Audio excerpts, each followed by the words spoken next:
A scream cuts through the night, sharp and desperate, before fading into silence. Somewhere nearby, a soft voice follows. "Don't worry, I'll help you."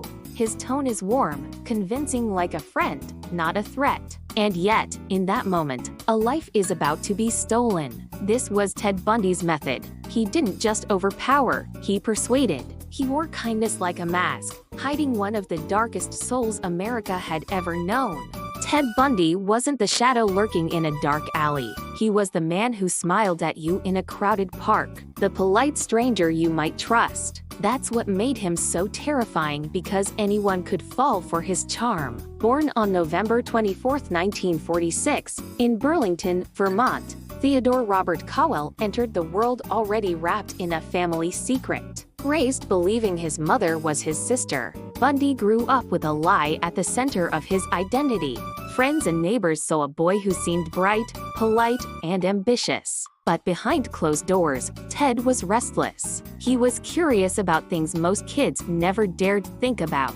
By adolescence, his fascination with control and violence was growing. At the University of Washington, Bundy looked like he had it all. He was intelligent, charming, and social. He studied psychology, even volunteered at a crisis hotline where he calmly listened to strangers' fears.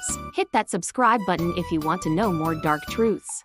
Ironically, he seemed like someone who wanted to help, but in truth, he was learning, practicing, sharpening the skills he would later use to manipulate his victims. Bundy's personal relationships showed glimpses of his darker side. His long-term girlfriend, often called Stephanie Brooks, remembered him as attentive one moment and emotionally distant the next. When she eventually left him, something broke inside Ted. Many experts believe that her rejection, her independence, fueled his anger toward women who looked like her. Young, attractive, educated, with long brown hair parted down the middle. Then the disappearances began. One by one, women vanished. College campuses, crowded parks, quiet streets, it didn't matter. Bundy's approach was disarmingly simple. He would fake an injury, maybe an arm in a sling, or wear a cast. He'd smile, ask for help, could they carry something to his car? And because he looked trustworthy, women said yes. July 14, 1974, Lake Sammamish State Park in Washington.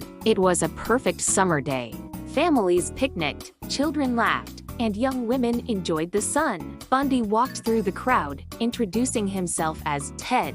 Witnesses saw him over and over again asking women for help with his sailboat. By sunset, two women, Janice Ott and Denise Naslund, were gone. Just gone. Their friends would never see them again. The community's fear was immediate. Parents begged daughters not to go out alone. Women clutched their keys tighter when walking at night. Police finally had a description: a handsome man with a sling, driving a Volkswagen Beetle. For the first time, suspicion had a name. But even then, investigators didn't see it. Bundy was well-spoken, educated, even respected. His own girlfriend went to the police with her concerns, saying he resembled the composite sketch, but they dismissed it. He just didn't fit the image of a killer. Meanwhile, the killings spread. Utah, Colorado, Oregon. Bundy traveled, and women disappeared. It wasn't random. It was calculated. He hunted, and yet, the fear he caused was met with constant disbelief. How could someone like Ted Bundy, clean-cut, confident, almost charming, be responsible for such horror?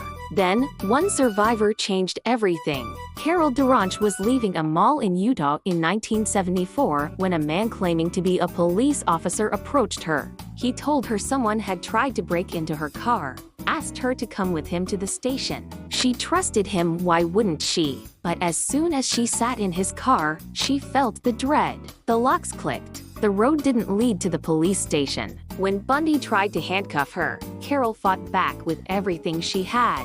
She escaped, terrified, but alive.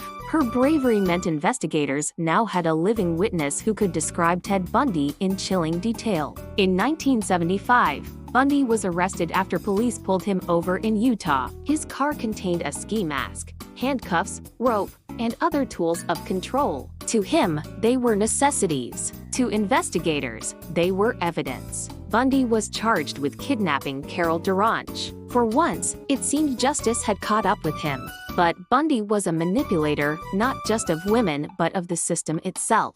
While awaiting trial, he escaped custody not once, but twice. First by leaping out of a courthouse window. Later, by cutting a hole through his jail cell ceiling. Each time, he slipped away like a ghost, feeding his own legend. His final spree was the most violent of all.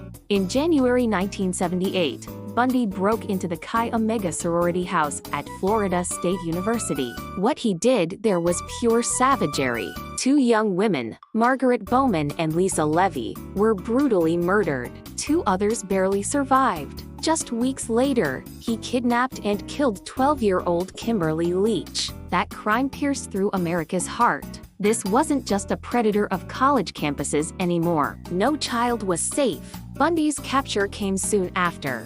Pulled over in Florida for driving a stolen car, he fought desperately, but the mask was off now. He told the arresting officers, "You got me." His trial was like no other. Televised across the country, Bundy played the role of his own lawyer. He smiled for cameras, argued with prosecutors, even proposed to his girlfriend in the middle of the courtroom. The arrogance was astonishing, but arrogance couldn't erase the evidence. Witnesses, survivors, bite mark analysis, fibers piece by piece, the truth closed in on him. The jury didn't hesitate. Guilty. Bundy was sentenced to death. Not once, but twice. On death row, Bundy continued to taunt the world. He gave interviews, hinted at more murders, and dangled confessions like bait. To this day, the true number of his victims may never be known. 30? 50? More? What we do know is that each of those numbers represents a life stolen. A daughter, a sister, a friend. Families who still ache. January 24, 1989. Outside Florida State Prison, a crowd gathered as Bundy was executed in the electric chair. Some cheered, holding signs. Others wept, remembering the women whose names would never be forgotten. Ted Bundy's story forces us to look at evil differently. He wasn't a monster hiding in shadows. He was a man who looked ordinary, who looked safe. And that is why he terrified a nation. Even now, decades later, the fear lingers. Because Bundy proved a truth no one wants to face. Sometimes the most dangerous people are the ones who look just like us. What do you think happened? Leave your thoughts in the comments. Hit that subscribe button if you want to know more dark truths.